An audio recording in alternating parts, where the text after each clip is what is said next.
Hello and welcome to Engine Adventures review of this 2022 Nissan Frontier Pro 4X.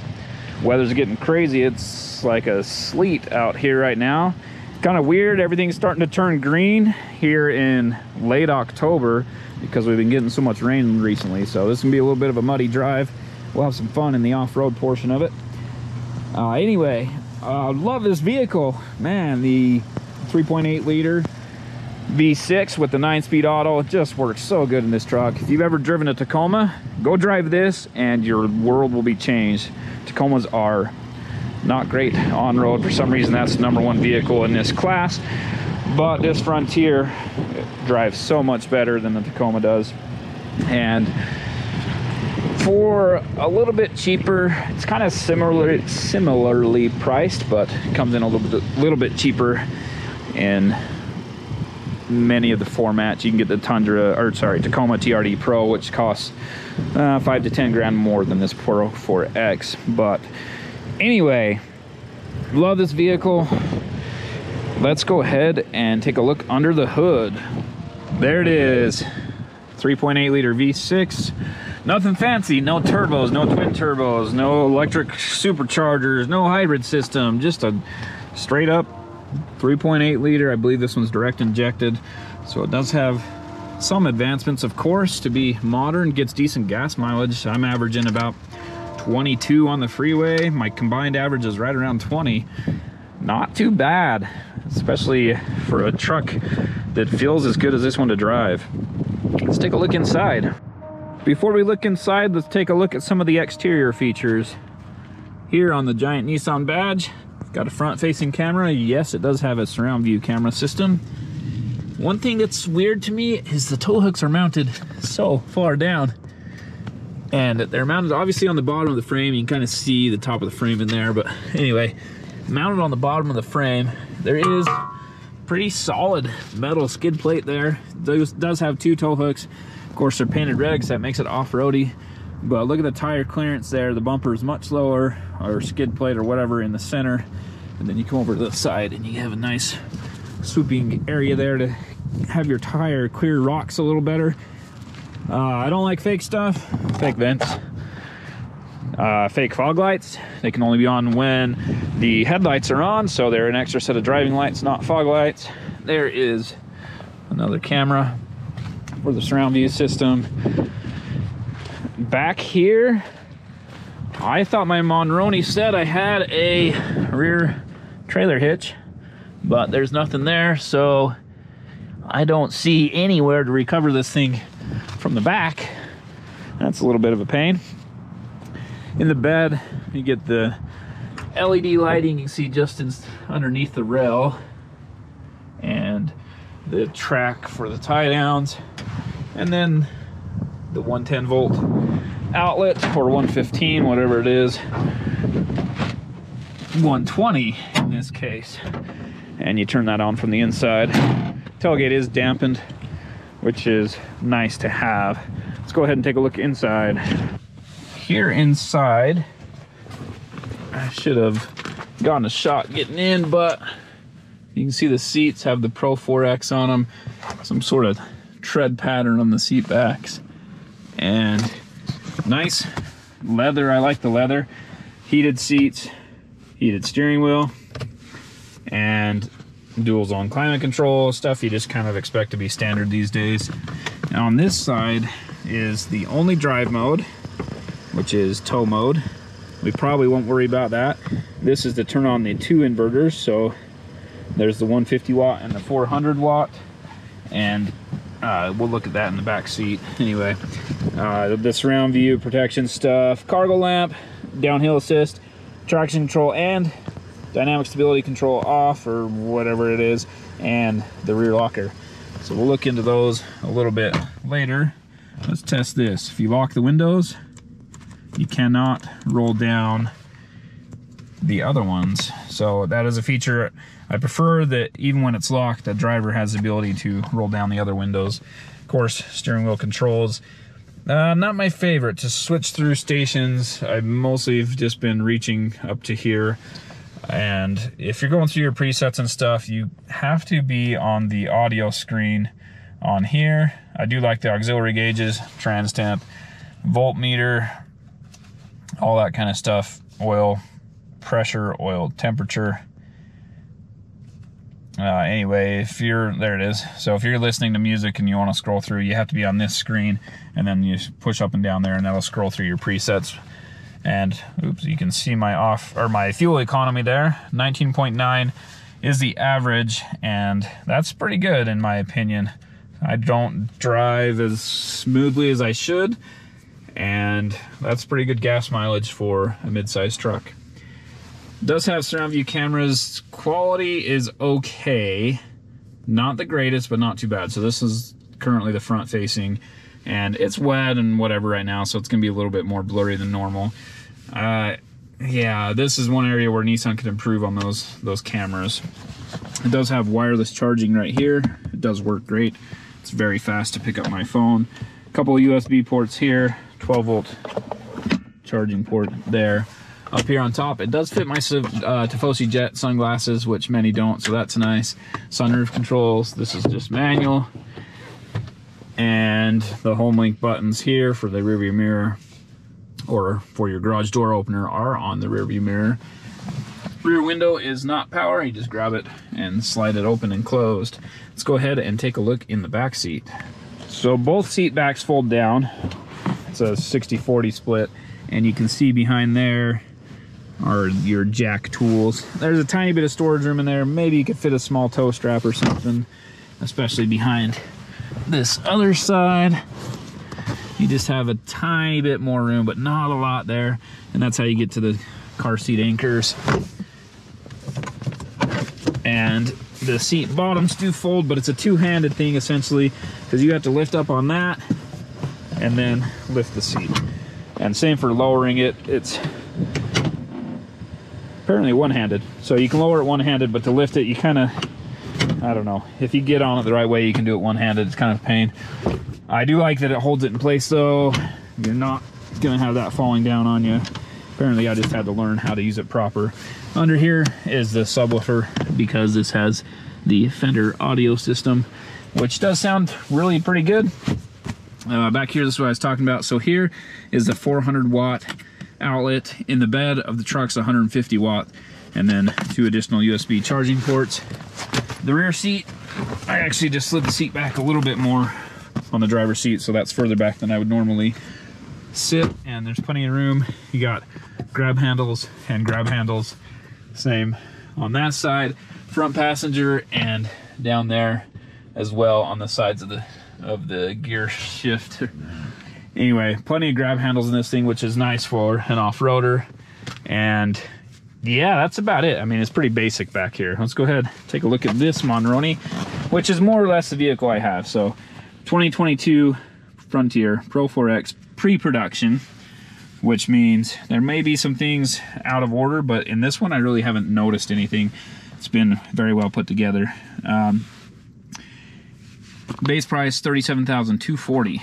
Pretty darn good for everything this comes with. And then the Pro 4X, a lot of stuff, LED headlights, suspension, you know, you get the Bilstein shocks and skid plates, the rear diff lock, a bunch of all that stuff. This one also has the tech package, which has the lane departure warning, blind spot warning, the intelligent cruise control, adaptive cruise control, whatever you want to call it. All that kind of stuff, rear braking, and anyway, tons of stuff. And then the Pro Convenience package, which I like. I don't know if I would get the tech package or not.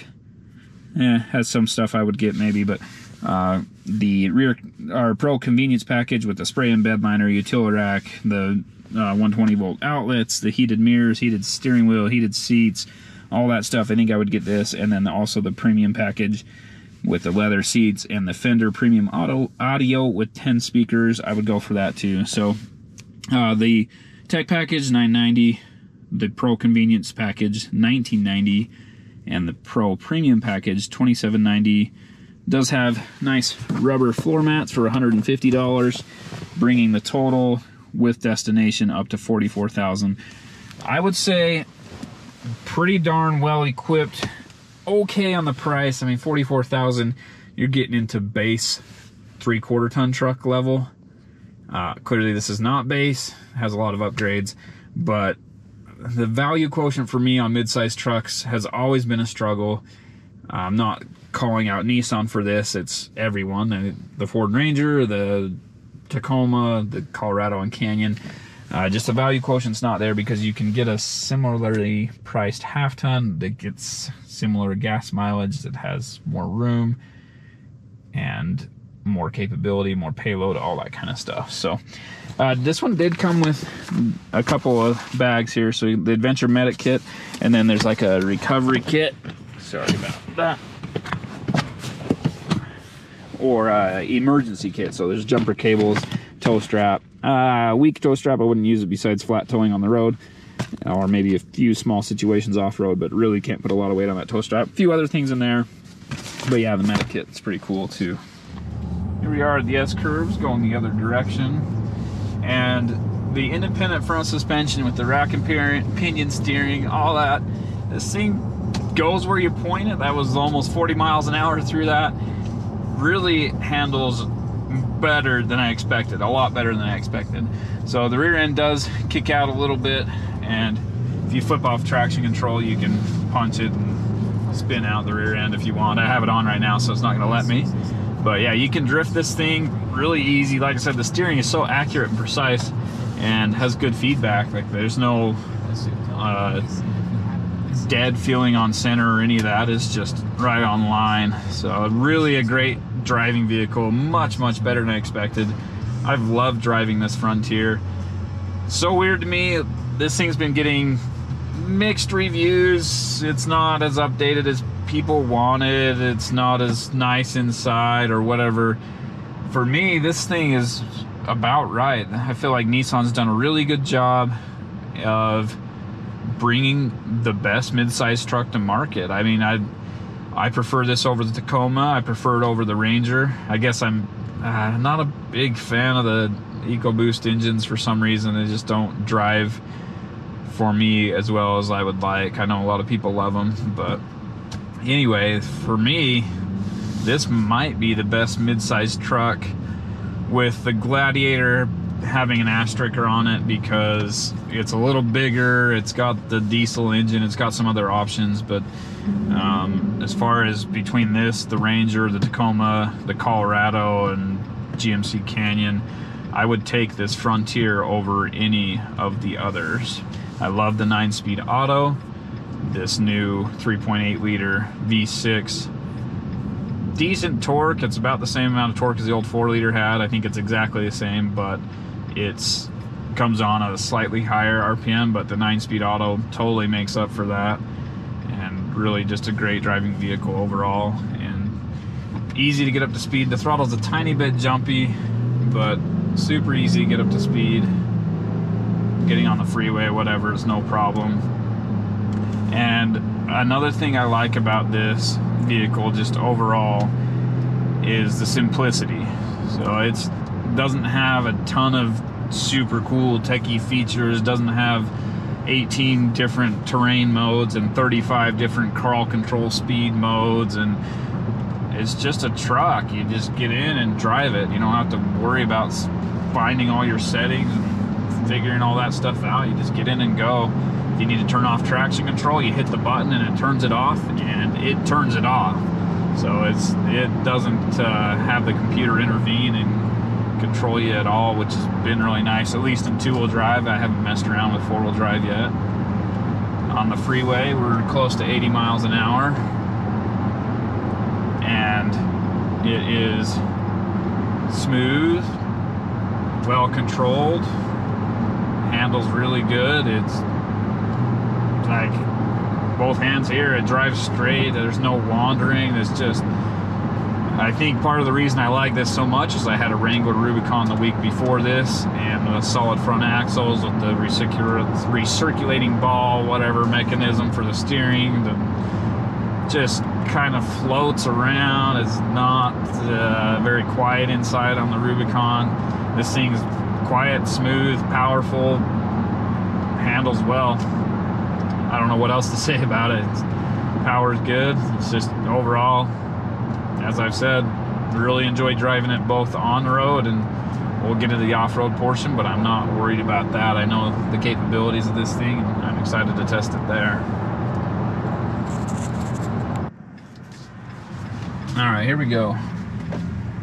0 to 60 uphill. 3, 2, 1, go.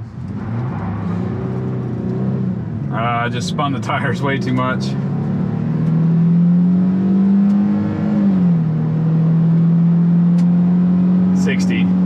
So yeah, it was totally my fault. I thought about doing it in 4-wheel drive just for that reason, but I went full throttle. Full throttle's too much. Spun the tires, and the traction control and whatever didn't bring it in as soon as I thought it would. I thought it would bring it in real quick. 0 to 60, 3, 2, 1, go.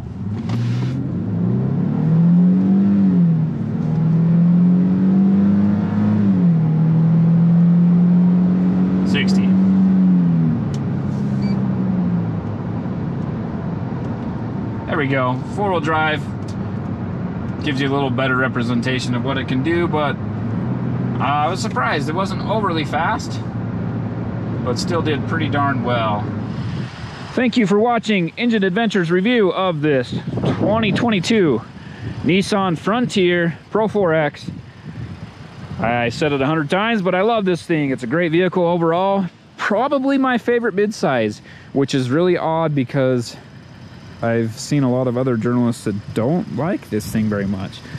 It's still using old components, using the old frame. The engine and transmission are from the previous generation, but at the very end they brought out that 3.8 liter with the 9-speed for one model year in the previous body style.